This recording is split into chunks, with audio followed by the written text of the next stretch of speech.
इतना बड़ा फर्श पड़ा हुआ है, मैदान है, इधर आके बैठिए, हम भी तो देखे कौन कथा सुन रहा है कौन नहीं। आइए, हमें भी तो देखना चाहिए। और आप लोग इतने बूढ़े नहीं हुए कि कुर्सी का आसरा लेना पड़े, आप लोग भी आइए। देखिए, कथा का महत्व तभी होता है जब सामने से सुनी जाए। भगवान शंकर ने त्रिशूल क्यों मारा था? परिस्थिति वो क्योंकि उन्होंने छुपकर बाजू से कथा सुनी थी। कल हम देख रहे थे यहाँ पे कम से कम 10 लोग पीछे पंडाल के पीछे कथा सुन रहे, बैठे हैं, मोबाइल चला रहे। सभी से निवेदन है, पंडाल खाली है, हमारे भक्तगण वैष्णव जो भी हैं, पंडाल की व्यवस्था बहुत सुंदर की है। मामा डीजे के साउंड के माध्यम से सबसे निवेदन है, कृपा कर सामने बैठिए आप सब लोग। पंडाल भरा रहता है तो वक्ता का मन लगता है और श्रोता का भी मन लगता है। सभी से निवेदन है, कृपा करें सामने कथा श्रवण कीजिए सभी लोग।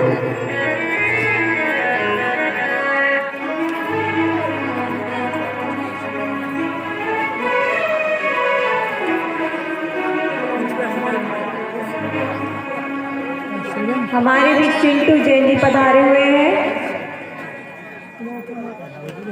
श्री विद्यासागर धर्मशाला से इनके जोरदार तालियां बजाई जाए।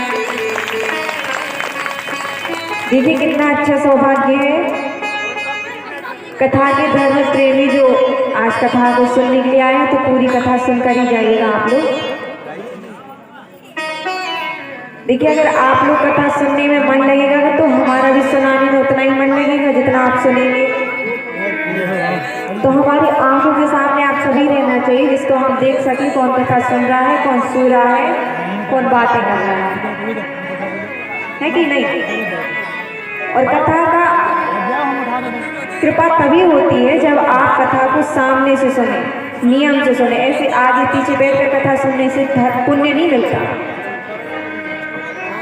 कथा को आगे आकर नियम से सुननी चाहिए, ना कि लोट कूद कर कुर्सियों पर बैठकर ऐसे कथा नहीं सुनी जाती। हाँ, जिनके घुटनों में दर्द होता है, नहीं बैठ पाते, उनके लिए हैं ये पट्टियाँ, आप लोगों के लिए थोड़ी है। जब इस 16 साल की उम्र है और कहते पीठ दुख रही है इसलिए कुर्सी का सहारा लिया हमने। सभी लोग अभी भी देखिए कोई आया नहीं वहां से, उठ आ जाइए, हाथ जोड़ रहे, आ जाइए, हमें भी मन लगेगा आपको कथा सुनाने में। चंदन का जो ये और जो हमारी कमेटी के सदस्य हैं ये लोग बहुत ही अच्छे हैं। गिरीश भैया, ऋषि भैया, और जो कि बहुत है कमेटी में, हमें किसी का नाम नहीं पता, शैलेंद्र भैया, हमें नहीं पता क्या नाम है। ये लोग सभी बहुत अच्छे हैं, हमें बताया यहाँ की माताएं। कथा सुनने में अच्छा लग रहा है ना भैया, आप लोगों को आनंद आ रहा है कि नहीं? वरना इधर कहते हैं, वहाँ घर जा कहते मज़ा नहीं आया आज कथा का। अच्छा लग रहा है ना? सभी को अच्छा लगा? देखिए भैया, आपको बताएं, कन्हैया का जो चरित्र है वो अथाह है और मेरी जो वाणी है वो अत्यंत छोटी है। इसलिए जितना भी गुरु का ज्ञान, भगवान की कृपा जितनी भी हुई है वो सब हम आपको बताते हैं। और वही आप प्रेम से सुनिए, क्योंकि हम भी चाहते जैसे हमें शिक्षा मिली है, हमारे ऊपर भगवान की कृपा है, वैसे आप सभी के ऊपर हो। यहाँ के लोग सभी अच्छे हैं, हमारी माताएं भी बहुत अच्छी हैं, भैया लोग यहाँ, इनकी तो बात ही अलग है, बहुत ही अच्छे हैं, हर चीज़ का तो ध्यान रखते हैं, दिन में 10 बार आते हैं ऋषि भैया पूछने के लिए कोई परेशानी तो नहीं है। सभी लोग यहाँ के अच्छे हैं। हमारे संगीत वाली कल परेशानी हुई थी, आज तो ठीक है ना, उसके लिए हम क्षमा मांग रहे। 2 दिन के लिए आपको बहुत परेशानी रहनी पड़ी, अब नहीं होगी आपको। तो भैया प्रेम से बोलिए राधे राधे, थोड़ा जोर से बोलिए, और जोर से बोल दीजिए। हाँ, अब लगा है कथा प्रेमी बैठे हुए हैं, परीक्षित बनकर बैठे हैं हमारे संजू मामा, उनके साथ मामी जी, एक और यजमान बैठे हैं जिनका हमें नाम नहीं पता है, शरण पटेल। हाँ, उनके साथ उनकी धर्मपत्नी भी बैठी हुई है यजमान बनकर। देखिए इनका बड़ा अच्छा सौभाग्य है जो परीक्षित बनकर कथा सुन भी रहे हैं और आप सभी को सुनवा भी रहे हैं। इनके ऊपर भगवत कृपा है, जो कथा करवाता है, सुनता है या सुनवाता है, उनके ऊपर भगवत कृपा होती है। क्या कृपा होती है? भगवत कृपा होती है। भगवत कृपा अगर जिसके ऊपर हो जाए ना भैया, भगवत कृपा जिसके ऊपर हो जाए ना, उसका भव से बेड़ा पार है।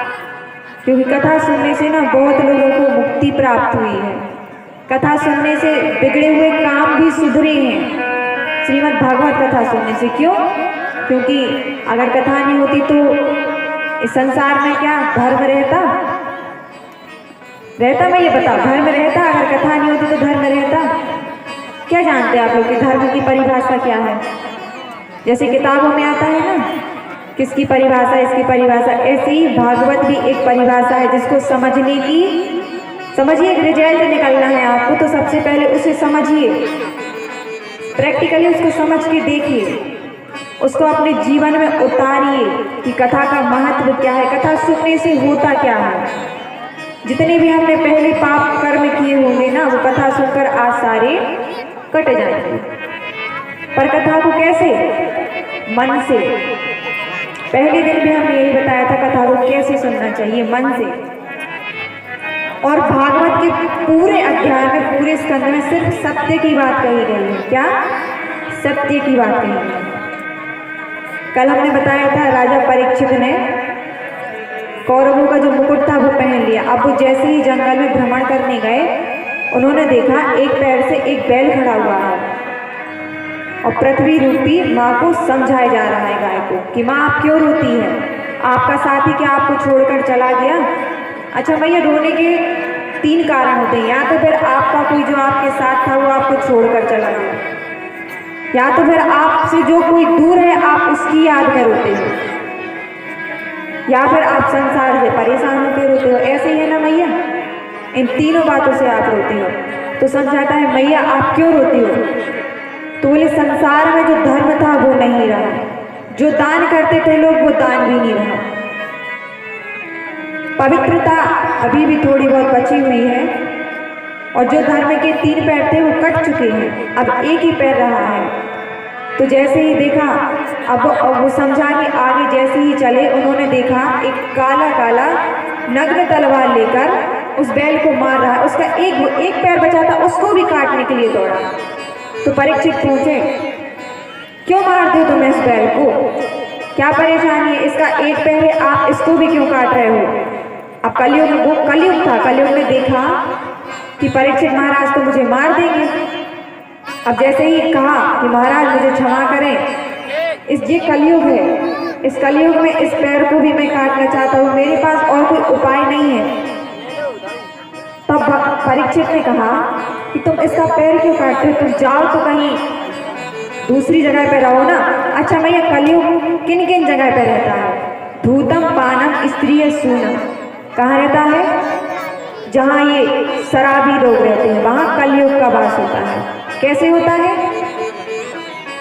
क्योंकि जब वो शराब पीते हैं, धूम्रपान करते हैं, उनको किसी चीज की खबर ही नहीं रहती, कहाँ हैं, क्या कर रहे हैं, कैसे हैं, किससे क्या बोला, कुछ खबर नहीं रहती, पीने वाले हैं। अच्छा इधर पीते हैं आप लोग की नहीं? कोई नहीं पीता, चल बढ़िया है, कोई नहीं पीता, अच्छी बात है, नहीं पीना चाहिए, पीने से हमारा ही सेहत खराब होगा। उससे अच्छा आप जैसे आप पीते हो वैसे धर्म के काम में अगर आप अपना धन लगाएंगे तो वो क्या होगा बताइए? धर्म के काम में हाथ बढ़ाना चाहिए आगे की नहीं, कि नहीं बढ़ाना चाहिए? शराब पीना, मांस खाना। अब मांस खाना क्या होता भैया? जैसे कि ये गालियां देते हैं ना आप लोग, मांस खा रहे, ये वाला मांस नहीं, खाने वाला मांस। आजकल हर जगह मांसाहारी लोग बहुत ज़्यादा ही बढ़ गए हैं। अच्छा बताइए भैया, क्या उनमें क्या जान नहीं होती? वो क्या जानवर नहीं है? उनको जैसे काट कर खाते हो उनको भी तकलीफ होती है, वो भी एक जीव है, उनमें भी प्राण होते हैं। उनको मारेंगे, उनको काटेंगे तो क्या उनकी बद्दुआएं नहीं लगेंगी? वो क्या शराब नहीं देंगे? जिस तरह उनको काट के खाया जाता है। एक गांव में ये प्रथा चलती थी कि हर साल वहाँ मांस की दावत दी जाती थी, यहाँ मांस कटेंगे और दावत होगी। तो एक वहाँ की जो एक सज्जन आदमी थे, ब्राह्मण थे, उन्होंने उनसे कहा कि तुम मांस की व्यवस्था करो, आज यहाँ पे मांस की दावत होगी। वहाँ के राजा बोले, तो उन्होंने कहा मांस की दावत क्यों? खाने की दावत भी तो होती है, और किसी चीज़ की दावत कर लो, मांस की दावत क्यों? तो बोले यहाँ हर साल मांस की ही दावत होती है, तुम मांस की व्यवस्था कर लेना। तो उन्होंने कहा चलिए ठीक है, आपको 5 दिन में मांस की व्यवस्था हो जाएगी। जैसे ही 5 दिन हुए, वो एक कटोरा, एक चाकू लेकर आए। तो राजा बोले ये क्या है? तो बोले आप अपना इतना हाथ दीजिए। तो बोले क्यों? क्या ना मांस की व्यवस्था तो करनी है ना, तो पशु तो सारे काट दिए, अब और अगर कमी पड़ी तो आप एक काम कीजिए, या फिर अपना हाथ दे दीजिए या पैर काट के दीजिए। तो बोले अगर हम अपना हाथ या पैर दे देंगे तो हमें तकलीफ नहीं होगी। तो बोले जिस तरह आपको अपना हाथ कटने पे तकलीफ होती है, उसी तरह जिस पशु को आप काट कर खाते हैं तो क्या उसको तकलीफ नहीं होती होगी? बताइए, जीते जाते पशु को आप काट कर खाएंगे तो क्या उसको तकलीफ नहीं होगी? उसको पीड़ा नहीं होगी? अच्छा चलिए ठीक है, आप अपनी उंगली ही काट कर दीजिए। तो बोले हे ब्राह्मण देवता, मुझे क्षमा करें, मुझे नहीं पता था, मैं इस कलयुग, जहाँ हम कह रहे हैं ना मांस खाते हैं, वहाँ कलयुग का प्रभाव होता है। जानिए जहाँ ये मांसाहारी चीजें हो रही हैं वहाँ कलयुग का प्रभाव होता ही है। जहाँ दूसरी स्त्री के साथ संग समागम करते हैं वहाँ कलयुग का वास होता है। कथा में बैठकर अगर यदि घर याद आए तो वहाँ कलयुग का प्रभाव होता है। कैसे? क्योंकि भगवान में अगर मन ना लगे, भगवान के संकीर्तन में आपका मन ना लगे, तो समझिए उसका मतलब तो यही है कि कलयुग का प्रभाव आपके ऊपर है। आप कलयुग से बचने के लिए क्या करना पड़ेगा? कलयुग से बचने के लिए क्या करना पड़ेगा? भगवान नाम का कीर्तन करना पड़ेगा। करना पड़ेगा कि नहीं भैया बताइए? करना पड़ेगा भगवान नाम का कीर्तन। क्यों? क्योंकि आप सभी चाहते हैं ना कि कलयुग का प्रभाव हमारे ऊपर ना पड़े। इस संसार में कलयुग इतना बढ़ चुका है कि हर एक इंसान धर्म के नाम से भागता है। दान, अगर दान की बात कहीं पे आती है तो सबसे पीछे होते हैं कि हम दान नहीं देंगे। कैसे? एक सेठ जी थे, वो बहुत ही कंजूस थे। उन्होंने अपनी जिंदगी में कभी भी दान करना नहीं सीखा, 1 रुपए भी नहीं देते थे, खुद खाते भी नहीं थे। वो इतने कंजूस थे, नमक के साथ रोटी खा लेंगे पर वो कभी पैसे खर्च नहीं करेंगे, इतने कंजूस थे वो सेठ।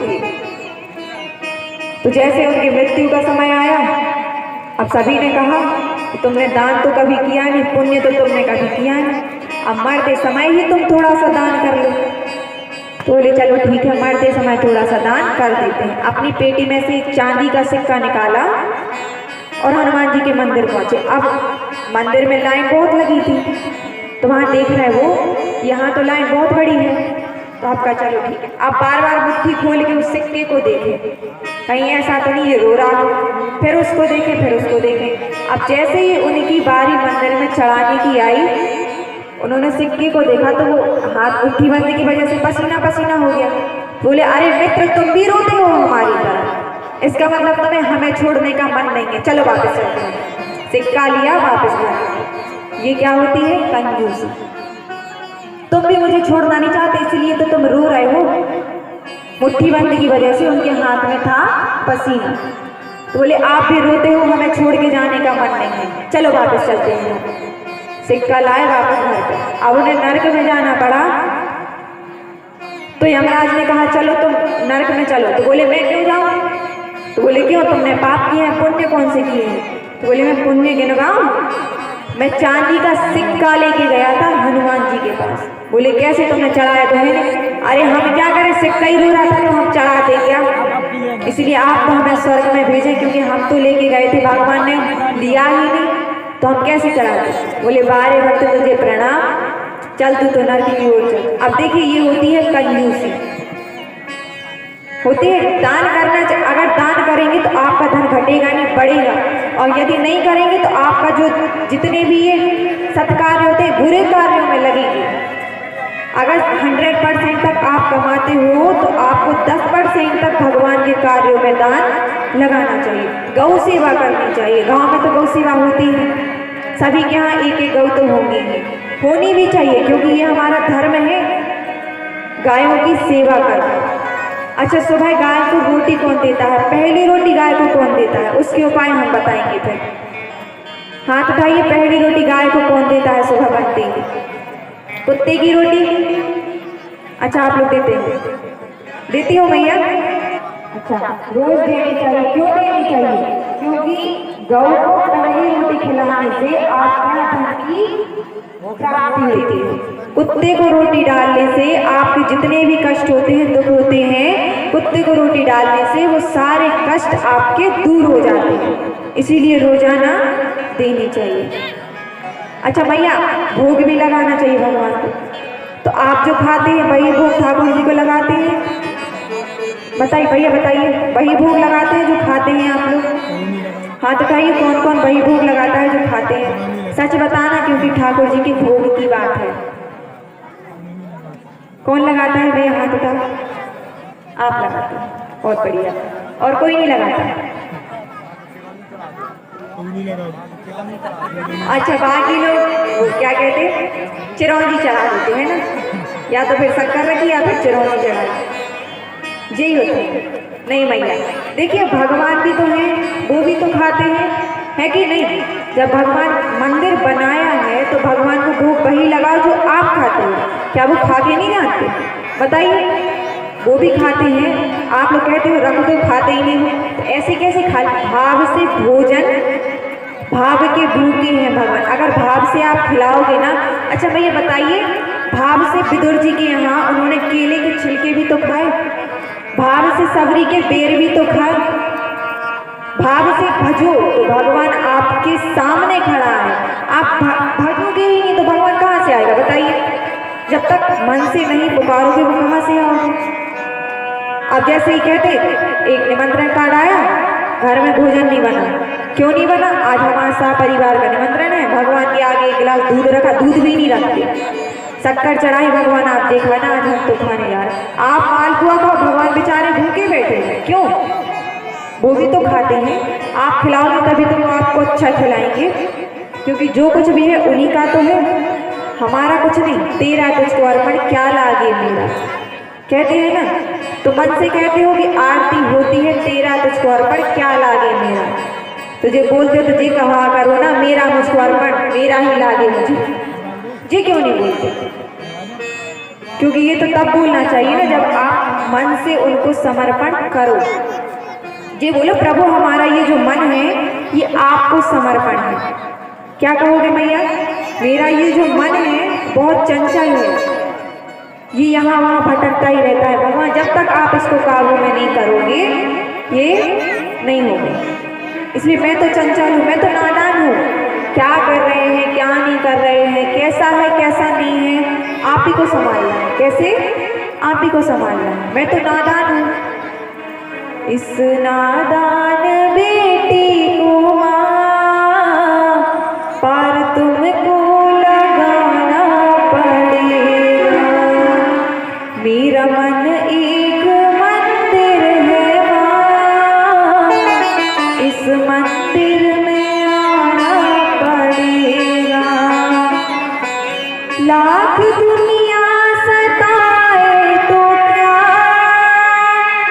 राह कांटे बिछाए तो क्या,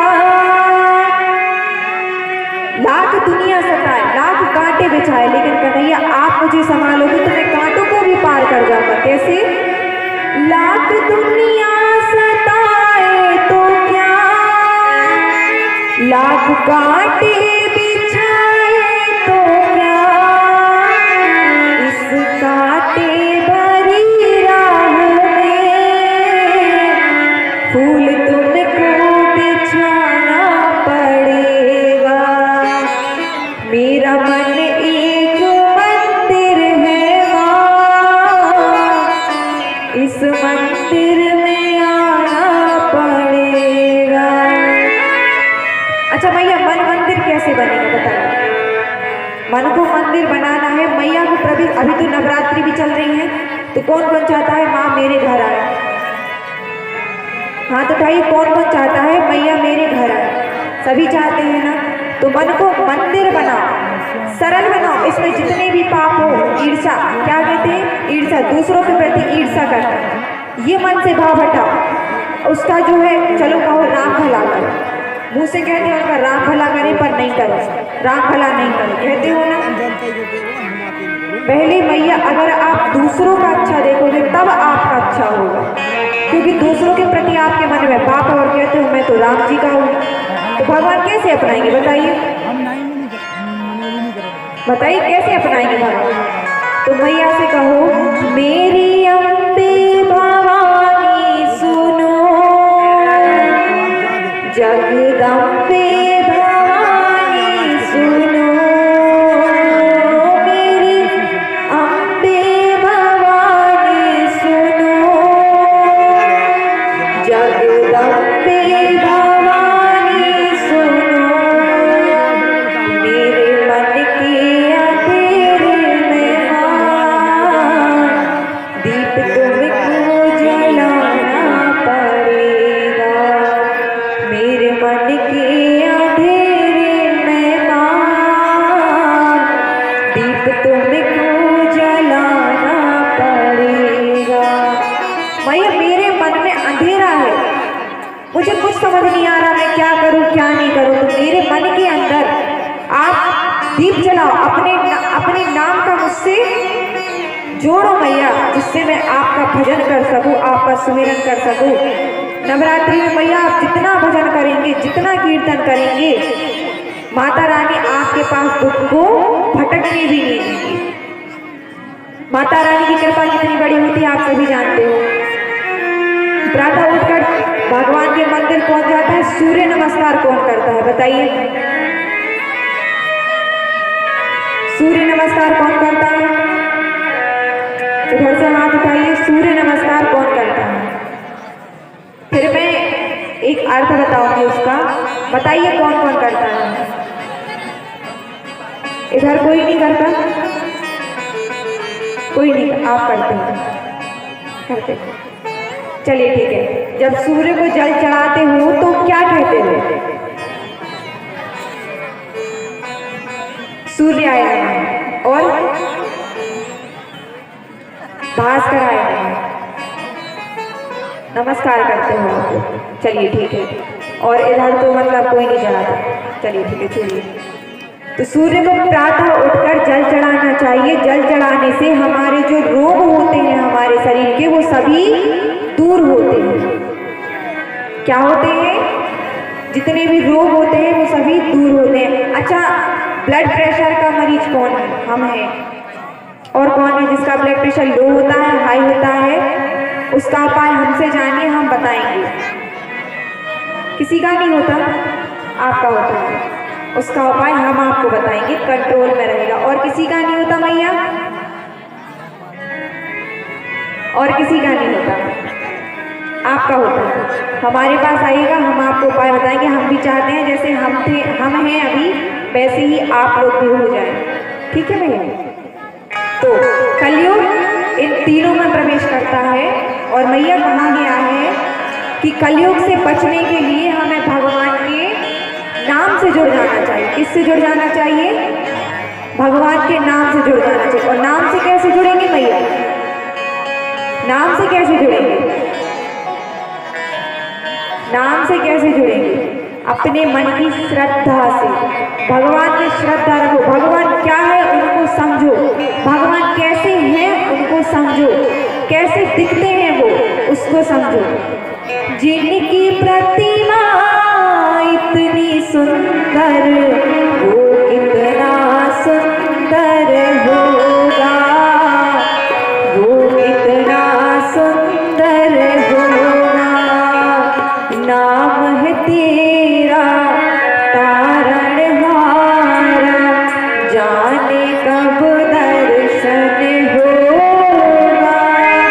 जिनकी रचना इतनी सुंदर, वो कितना सुंदर होगा, वो कितना सुंदर होगा।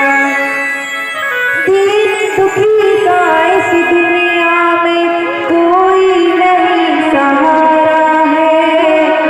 दीन दुखी का इस दुनिया में कोई नहीं सहारा है। क्या भैया?